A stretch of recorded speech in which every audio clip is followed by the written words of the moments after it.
हरे कृष्ण कृष्ण कृष्ण हरे हरे, हरे राम राम राम हरे हरे, हरे कृष्ण। तो हम लोग अभी अक्षय तृतीया के बारे में श्रवण करेंगे। अक्षय तृतीया यानी वैशाख महीना की शुक्ल पक्ष की जो तृतीया तिथि है, तो अक्षय तृतीया, उस तिथि को अक्षय तृतीया कहा जाता है। अक्षय शब्द का अर्थ है जिसका कभी क्षय नहीं होता है। अक्षय नाम ही इसका अक्षय है, अर्थात इस तिथि के दिन वैशाखी शुक्ला तृतीया तिथि, वैशाख महीने के शुक्ल पक्ष की तृतीया तिथि के दिन हम जो भी कर्म करेंगे, चाहे वो अच्छा कर्म हो या बुरा कर्म हो, पाप हो या पुण्य हो, वो हमारे जीवन के लिए अक्षय रहेगा। हम दूसरे दिन में करते हैं, अगर कुछ पाप कर्म किया उसका प्रायश्चित्त करते हैं तो वो खंडन हो जाता है, वो कट जाता है। लेकिन अक्षय तृतीया के दिन अगर हम कुछ खराब पाप कर्म करते हैं तो वो अक्षय ही रहता है, प्रायश्चित्त के द्वारा उसका खंडन नहीं होता है। तो इस तिथि की बड़ी ही महिमा है। इस दिन हम जो भी कर्म करेंगे उसका 1000 गुना फल ज़्यादा मिलेगा। पाप कर्म करेंगे तो उस पाप कर्म का जितना फल है उसका 1000 गुना और ज़्यादा फल हमें मिलेगा। पुण्य कर्म करेंगे तो जितना उस पुण्य कर्म का जितना फल है, जितना फल हमें मिलना चाहिए था, उससे 1000 गुना फल ज़्यादा मिलेगा।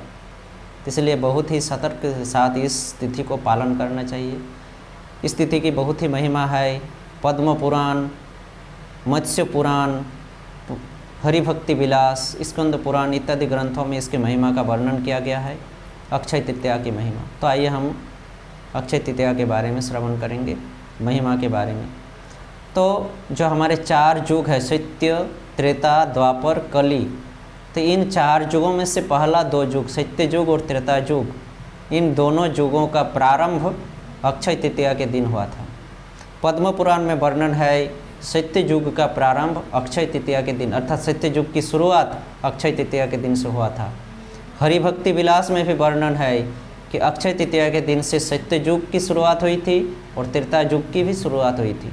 मत्स्य पुराण में वर्णन मिलता है कि अक्षय तृतीया तिथि के दिन से त्रेता युग की शुरुआत हुई थी। पद्म पुराण में सत्य युग की शुरुआत का वर्णन है, मत्स्य पुराण में त्रेता युग की शुरुआत का वर्णन है, और हरिभक्ति विलास ग्रंथ में दोनों युग, सत्य और त्रेता युग की शुरुआत अक्षय तृतीया में, अक्षय तृतीया के दिन हुआ था। इस प्रकार वर्णन हमें मिलता है। तो इस दिन सत्य युग और त्रेता युग दोनों युगों का शुरुआत हुआ था। इस दिन जो गेहूँ, जो है अनाज, जो अनाज इस दिन उत्पन्न हुआ था।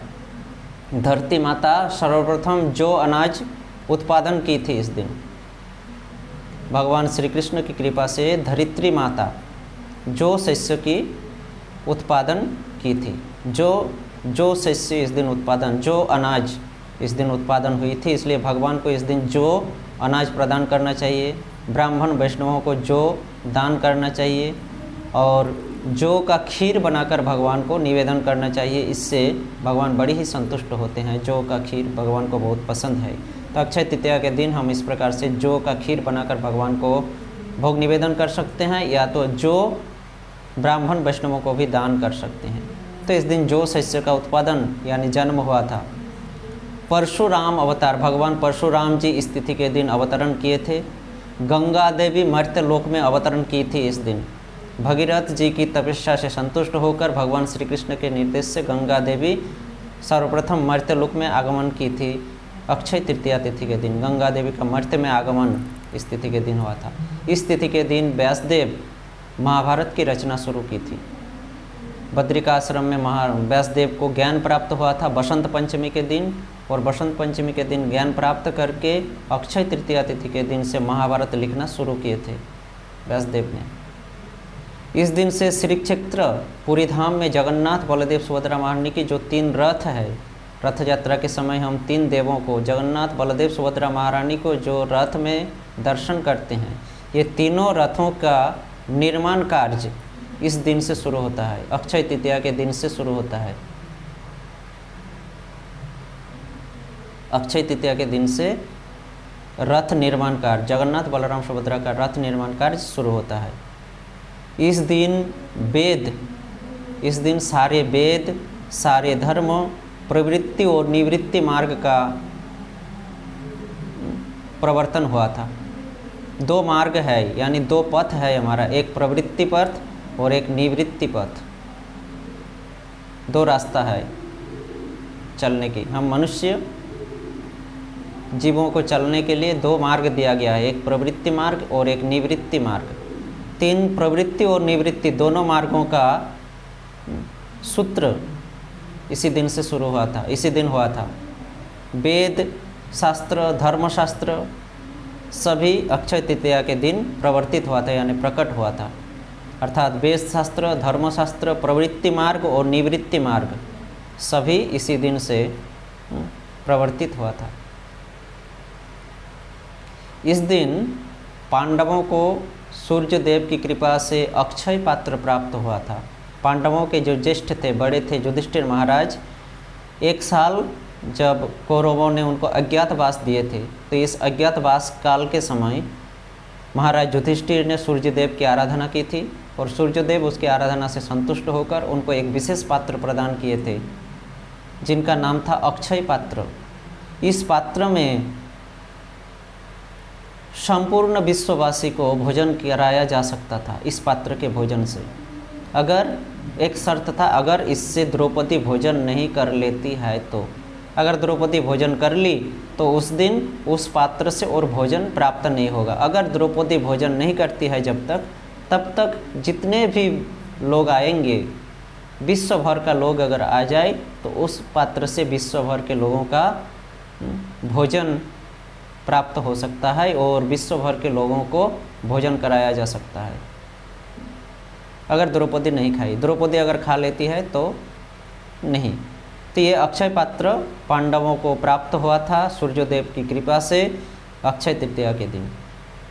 अक्षय तृतीया के दिन स्वर्ग के जो अकाउंटेंट है, अर्थात कोषाध्यक्ष, अकाउंटेंट कुबेर को स्वर्ग का अकाउंटेंट पद अक्षय तृतीया के दिन प्राप्त हुआ था शिव जी की कृपा से। कुबेर शिव जी की आराधना किए थे और शिव जी संतुष्ट होकर अक्षय तृतीया के दिन उनको स्वर्ग का धन ऐश्वर्य प्रदान किए थे। उनको अकाउंटेंट के रूप में अकाउंटेंट का पद प्रदान किए थे शिव जी ने, शिव जी की कृपा से। कुबेर को अकाउंटेंट पद, स्वर्ग का विशाल धन ऐश्वर्य कुबेर को प्राप्त हुआ था। इसलिए लोग आज भी इस तिथि के दिन कुबेर की पूजा करती है धन और ऐश्वर्य को प्राप्त करने के लिए। परंतु हम इस दिन कुबेर की पूजा करके, कुबेर को अगर संतुष्ट करके, कुबेर की कृपा से हम धन ऐश्वर्य तो प्राप्त करते हैं, लेकिन ये क्षण स्थायी होता है, कुछ समय के लिए ये हमारे पास रहता है, फिर ये चला जाता है। तो इसलिए हमें कुबेर धन ऐश्वर्य की प्राप्ति की लालसा में न पड़कर इस दिन कुबेर पूजा न करके भगवान श्री कृष्ण की पूजा, भगवान श्री कृष्ण की आराधना करना चाहिए। क्योंकि भगवान श्री कृष्ण अगर संतुष्ट होते हैं तो हमारा भगवान की कृपा अक्षय रहेगी। इसलिए इस दिन भगवान का नाम जप, गीता, भागवत आदि शास्त्र ग्रंथ का पाठ, ब्राह्मण वैष्णवों को दान, तुलसी सेवा, तुलसी जलदान, तुलसी को प्रार्थना, तुलसी की परिक्रमा, तुलसी पत्र चंदन मिश्रित, तुलसी पत्र में चंदन लगाकर भगवान को अर्पण, इस प्रकार से हम अगर शुद्ध भक्ति करते हैं तो इसका फल 1000 गुना फल, अक्षय फल हमें प्राप्त होता है। इसलिए कुबेर पूजा न करके हमें भगवान श्री कृष्ण की पूजा आराधना करनी चाहिए इस तिथि के दिन। तो जो भी हो, इस तिथि के दिन स्वर्गराज के जो अकाउंटेंट है कुबेर को अकाउंटेंट पद प्राप्त हुआ था इस तिथि के दिन। इसी दिन से चंदन यात्रा की शुरुआत हुई थी। अक्षय तृतीया के दिन से भगवान के शरीर में, श्री अंगों में जो चंदन लेपन किया जाता है 21 दिन, ये चंदन यात्रा महोत्सव अक्षय तृतीया के दिन ही सर्वप्रथम शुरू हुआ था। इस दिन भगवान श्री कृष्ण ने द्रौपदी को रक्षा की थी।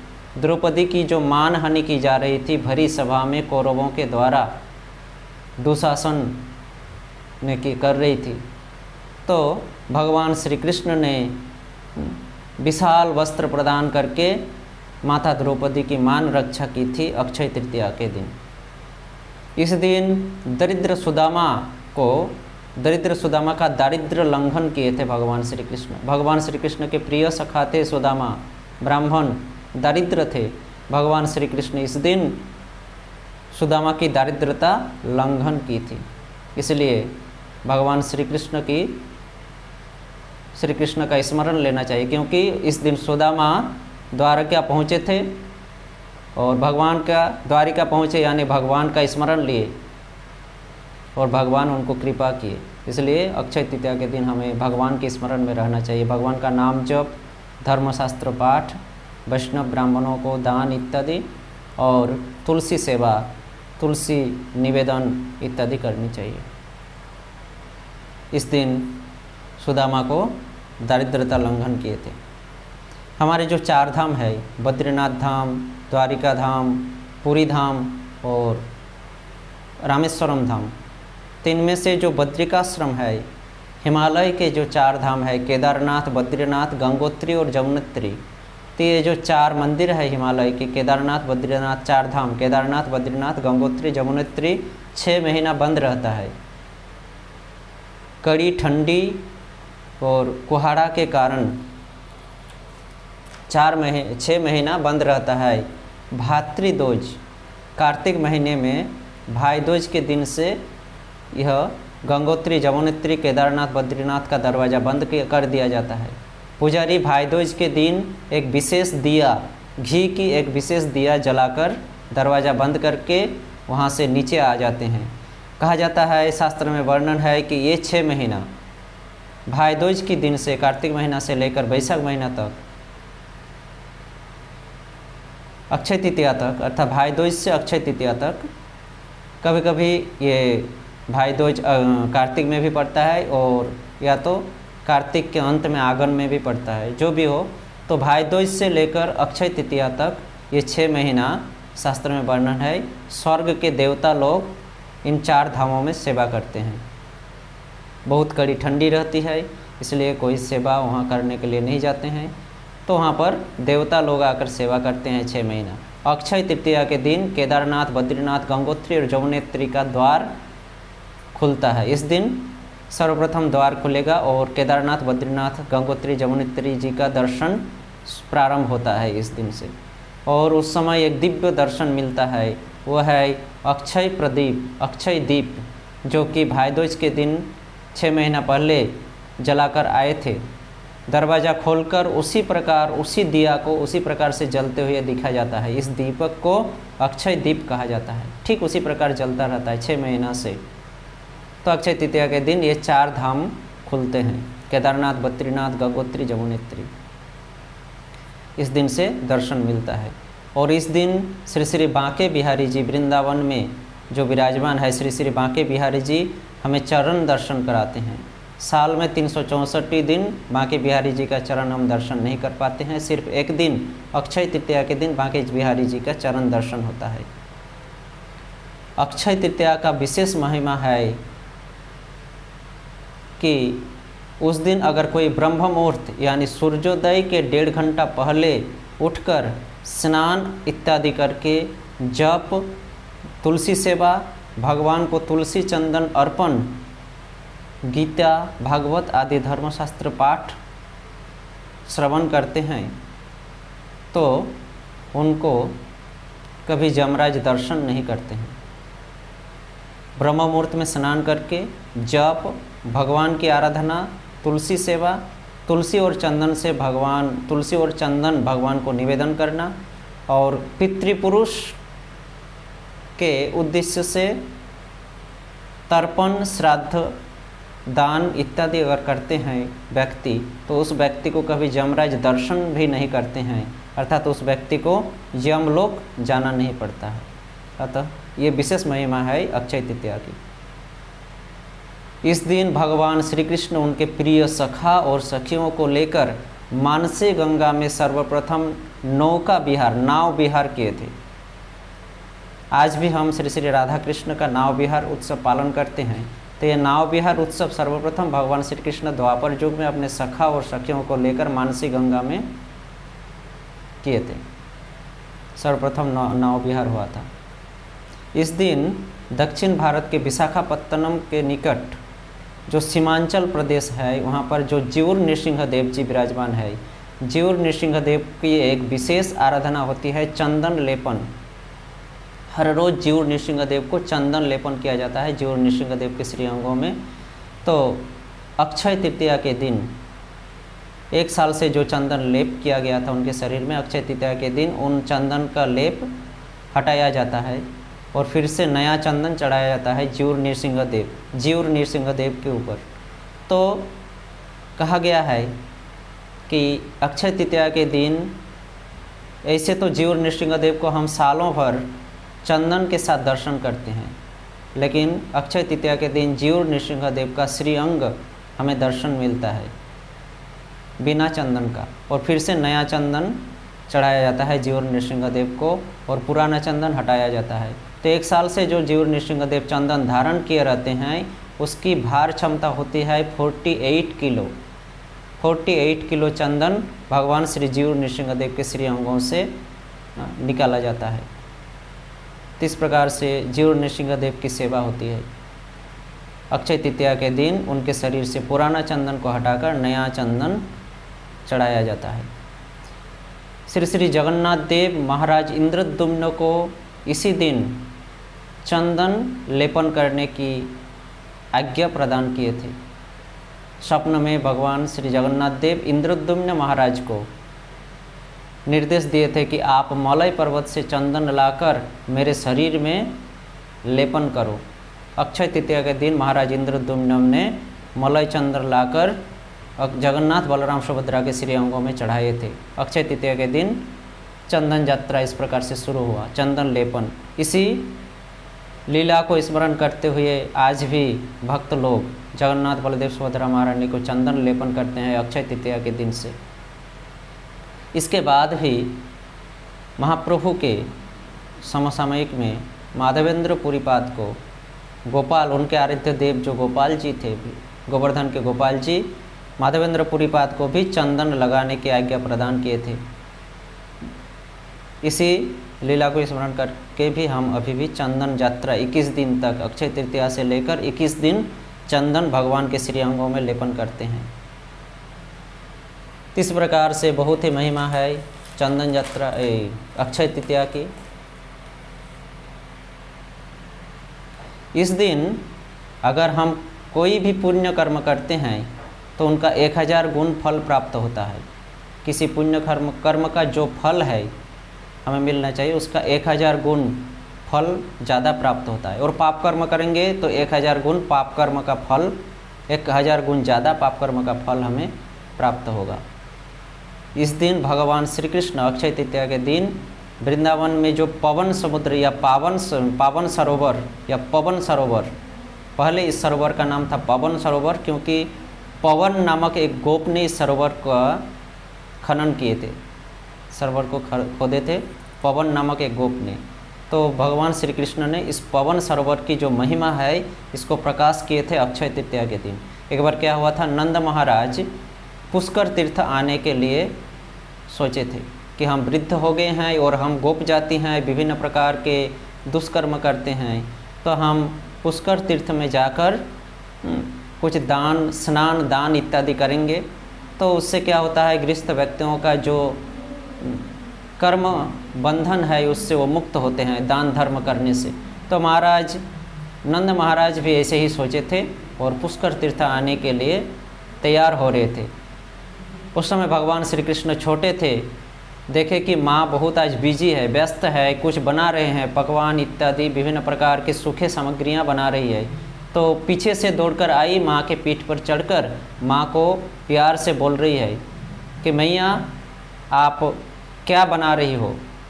तो माँ यशोदा ने कहा कि बेटा पिताजी ने अर्थात नंद महाराज ने ये बोलने के लिए मना किए हैं। तो माँ को छोड़ दिए भगवान श्री कृष्ण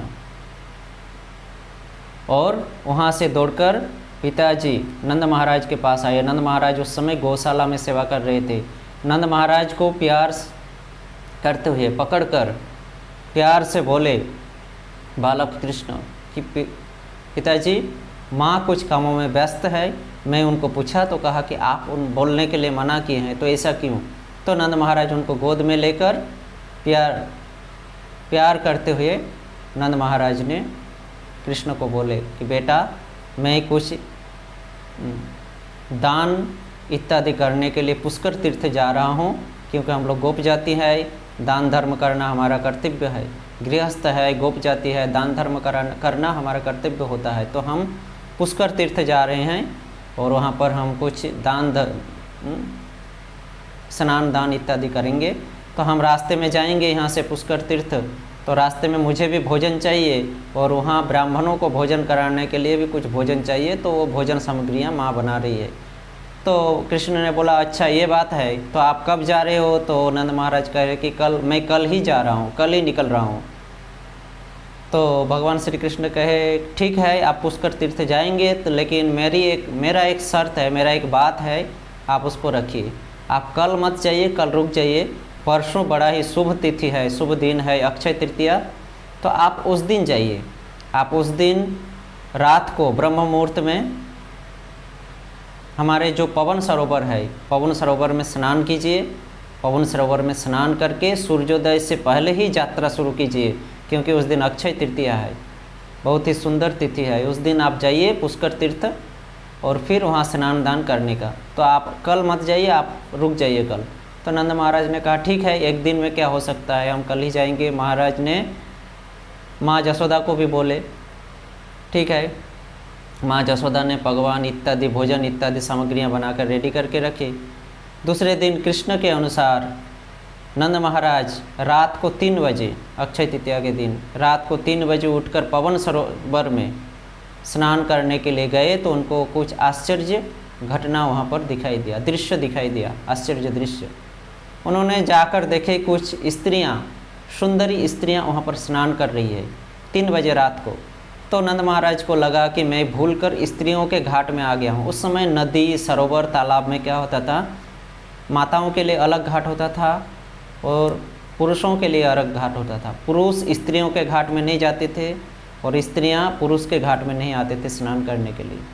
तो नंद महाराज ने कहा रात के अंधेरे में भूल करके मैं स्त्रियों के घाट में आ गया हूँ। तो उन्होंने दूसरे घाट में गया, तो वहाँ पर जाकर और एक दृश्य देखे नंद महाराज ने।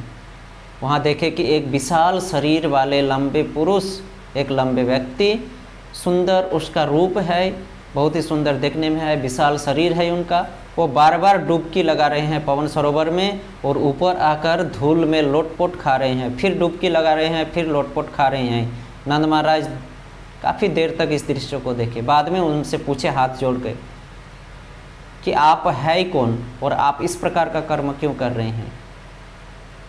नंद महाराज के इस प्रश्न से वो व्यक्ति, वो पुरुष कहे कि मैं पुष्कर तीर्थ हूँ, मैं पुष्कर राज हूँ, मैं पुष्कर से आया हूँ और ये पवन सरोवर में कृष्ण और बलराम रोज स्नान करते हैं। उनके श्री अंगों का जो पसीना है इस पानी में, उनका चरण धोया हुआ कृष्ण बलराम का ये चरणामृत है पवन सरोवर, इसमें मैं स्नान कर रहा हूँ। उसके चरण रज को मैं शरीर में, अपने शरीर में धारण कर रहा हूँ और चरणामृत को मैं अपने शरीर में धारण कर रहा हूँ। और इस धूल में कृष्ण बलराम हर रोज़ अपने गोप सखाओं के साथ इस धूल में खेलते हैं, उनका चरण चिन्ह इस धूल में है, इसलिए मैं अपने सारे अंगों में उनके चरण चिन्ह, धूल को, चरण रज को लेपन कर रहा हूँ। पुष्कर तीर्थ इस प्रकार कहे। तो पुष्कर तीर्थ की इस बात को सुनकर कुछ आश्चर्य हुए नंद महाराज कि मैं खुद पुष्कर जा रहा हूँ और पुष्कर यहाँ पर आकर स्नान कर रहे हैं। पवन सरोवर की इतनी महिमा है, मैं तो कुछ धर्म करने के लिए, पुण्य कर्म करने के लिए पुष्कर जा रहा था, जिससे पुष्कर में स्नान करके हमको पुण्य मिलेगा, लेकिन वो पुष्कर स्वयं आकर यहाँ पर स्नान कर रहे हैं पवन सरोवर में। फिर पुष्कर से पूछे अच्छा उस घाट में जो स्त्रियाँ स्नान कर रही हैं वे कौन है? इतनी सुंदर स्त्रियाँ तो ब्रज में कभी मैं देखा नहीं। तो पुष्कर ने बोले कि वे स्वर्ग की अप्सराएं हैं, वो लोग भी आज अक्षय तृतीया के दिन पवन सरोवर में स्नान करके कृष्ण बलराम की कृपा को प्राप्त करने के लिए आई है। तब नंद महाराज को हुआ कि मैं जा रहा हूँ पुष्कर तीर्थ में स्नान करके पुण्य अर्जन करने के लिए, और स्वर्ग की अप्सराएं, देवताएं, और स्वर्ग के देवताएं पुष्कर राज स्वयं यहाँ पर आए हैं पवन सरोवर में स्नान करने के लिए। कितनी महिमा है पवन सरोवर की। पवन सरोवर में स्नान किए नंद महाराज, घर लौट कर गए और पुष्कर तीर्थ जाना बंद किए, कैंसिल किए। इस प्रकार भगवान श्री कृष्ण ने पावन सरोवर की जो महिमा थी वो प्रकाश किए। उस समय इस सरोवर का नाम था पवन सरोवर। उस दिन से इस सरोवर का नाम पड़ा पावन, यानी उद्धार करने वाला सरोवर, पावन सरोवर। इससे स्नान करने से लोगों का पावन होता है, लोग पवित्र होते हैं, पावन होते हैं, पाप से मुक्त होते हैं। इस सरोवर का नाम पावन सरोवर पड़ा। पावन सरोवर की महिमा को प्रकाश किए। अक्षय तृतीया तिथि के दिन श्रील प्रभुपाद अर्थात इस्कॉन के प्रतिष्ठाता आचार्य श्रील प्रभुपाद सर्वप्रथम लीग ऑफ डिवोटी झांसी में 1953 ईस्वी में स्थापना की थी। लीग ऑफ डिवोटी जो इस्कॉन की लीग ऑफ डिवोटी है, लीग ऑफ डिवोटी की स्थापना सर्वप्रथम 1953 साल में सर्वप्रथम अक्षय तृतीया के दिन में श्रील प्रभुपाद स्थापना किए थे। इस प्रकार से अनेकों महिमाएं हैं। महाराज युधिष्ठिर एक बार शताधिक ऋषि से अक्षय तृतीया की महिमा के बारे में पूछे थे। तो शताधिक ऋषि ने उनको कहे थे कि किसी एक गांव में एक ब्राह्मण और एक ब्राह्मणी रहती थी। ब्राह्मण और ब्राह्मणी रहते थे और ब्राह्मणी अत्यंत सरल थी, नम्र थी और दयालु थी। वो दूसरों के दुखों में, पर दुखों में दुखी और पर सुखों में सुखी थी। दान धर्म इत्यादि करती थी वो ब्राह्मणी। लेकिन ब्राह्मण उतना ही निष्ठुर थे। वह दान धर्म, कोई पुण्य कर्म वो नहीं करते थे। ऊपर से उनकी पत्नी अगर कुछ करने के लिए जाती थी धर्म कर्म, तो उसको मना करते थे। तो एक बार उस निष्ठुर ब्राह्मण के घर में एक भिक्षुक ब्राह्मण आए थे और वह दिन था अक्षय तृतीया का दिन। शताधिक ऋषि बोल रहे हैं युधिष्ठिर महाराज को कि भिक्षुक ब्राह्मण आए उस निष्ठुर ब्राह्मण के घर में और कुछ भिक्षा मांगे, खाने के लिए मांगे, भोजन मांगे, क्षुधार्त थे, भोजन मांगे। तो ब्राह्मणी उनको घर से कुछ भोजन देने के लिए बाहर निकल रही थी। ब्राह्मणी क्या करती थी, जब उनके पति अर्थात ब्राह्मण नहीं रहते थे घर में, तो वो चुपके से दूसरों को कुछ दान इत्यादि करते थे, भिक्षुकों को दान भोजन इत्यादि करती थी। तो उस दिन उनको लगा कि उसके पति आज घर में है ही नहीं, कहीं बाहर गए हैं। लेकिन उनके पति घर में ही था, दूसरे घर में, उनको पता नहीं चला। ब्राह्मणी उस ब्राह्मण को, भिक्षुक ब्राह्मण को भोजन देने के लिए निकली। जैसे ही बाहर निकली वो ब्राह्मण देख लिए और ब्राह्मणी को तिरस्कार किए, डांटे और बोले कि तुम घर जाओ, तुमको दान नहीं करना है, भोजन नहीं देना है। और फिर दूसरे जो भिक्षुक ब्राह्मण थे उसको भी वहाँ से डांट कर भगा दिए। भिक्षुक ब्राह्मण दुखी होकर उनके घर से निकल गए। ब्राह्मणी भी बहुत दुखी हुई। लेकिन ब्राह्मणी क्या किए, चुपके से पीछे के दरवाजे से निकलकर उस ब्राह्मण को भोजन प्रदान किए और कहे विनम्र से कि हे ब्राह्मण देव, आप मेरे घर में आए थे, मैं आपको घर में भोजन नहीं करा पाया मेरे पति की वजह से, तो आप असंतुष्ट मत होइए, आप संतुष्टि से ये भोजन कीजिए, इस वृक्ष के नीचे छाँव में बैठकर आप भोजन कर लीजिए। मेरे पति ऐसे ही हैं, निष्ठुर है, क्या करें। इस प्रकार से निवेदन किए और उनको भोजन प्रदान किए। वो भिक्षुक ब्राह्मणी के हाथ से भोजन को लेकर जैसे ही वृक्ष के नीचे बैठे भोजन करने के लिए, उनका नज़र पड़ा कि पीछे से वो निष्ठुर ब्राह्मण देख रहे हैं ये सब कर्मों को, कि ब्राह्मण ने उनको भोजन दिए इत्यादि इत्यादि। और इस प्रकार से भोजन देकर ब्राह्मणी घर में लौट कर गई। लेकिन दूसरी बार वो ब्राह्मण प्रतिकार नहीं किए कि तुम क्यों, मेरे कहने के बाद भी, मना करने के बाद भी क्यों तुम छुपके से उसको भोजन दी। इस प्रकार से दोबारा नहीं बोले, देखे लेकिन चुप रहे ब्राह्मण। भिक्षुक ब्राह्मण भी देखे कि दोबारा उसने कुछ नहीं बोले। भिक्षुक ब्राह्मण भोजन किए, फिर वहाँ से चल दिए। कुछ समय बाद उस ब्राह्मण का जब मृत्यु हुआ तो वह ब्राह्मण जीवन भर में कुछ पुण्य कर्म तो किए नहीं थे। उनको जमदूतों ने पकड़कर जमालय लेकर गए जमराज के पास। जमराज ने जब विचार कर रहे थे, चित्रगुप्त को देखने के लिए कहा, तो चित्रगुप्त ने देखा इनके जीवन भर में कोई पुण्य कर्म नहीं है। लेकिन चित्रगुप्त कह रहे हैं, महाराज एक दिन अक्षय तृतीया के दिन इन्होंने एक थोड़ा सा पुण्य कर्म किया है। महाराज जमराज बोले कि क्या है ना, अक्षय तृतीया के दिन इसकी पत्नी ने एक भिक्षुक ब्राह्मण को भोजन प्रदान किए थे और यह निष्ठुर ब्राह्मण उसको देख लिए थे लेकिन कुछ प्रतिकार नहीं किए थे। दूसरे दिन या दूसरे समय ये प्रतिकार करते थे, दान देने के लिए नहीं देते थे, लेकिन उस दिन प्रतिकार नहीं किए थे। इसकी पत्नी ने अक्षय तृतीया के दिन दान धर्म किया लेकिन इसने प्रतिकार नहीं किया, इसलिए अक्षय तृतीया होने के कारण पत्नी का जो पुण्य फल इसको भी प्राप्त हुआ है। महाराज जमराज सुनकर कि अक्षय तृतीया के दिन थोड़ा सा पुण्य कर्म किया है तो ये व्यक्ति मेरे यहाँ रहने का योग्य नहीं है, ये स्वर्ग वैकुंठ लोक के योग्य व्यक्ति है। उसी समय एक विमान आते हैं और उस विमान में ब्राह्मण बैठकर वैकुंठ लोक चले जाते हैं। शताधिक ऋषि इस प्रकार के से युधिष्ठिर महाराज को यह महिमा वर्णन करके सुनाते हैं और उसी वर्णन को आज हम भी सुने। तो इस प्रकार से अक्षय तृतीया के दिन हम थोड़ा सा भी पुण्य कर्म अगर करते हैं तो उसका 1000 गुना फल हमें प्राप्त होता है।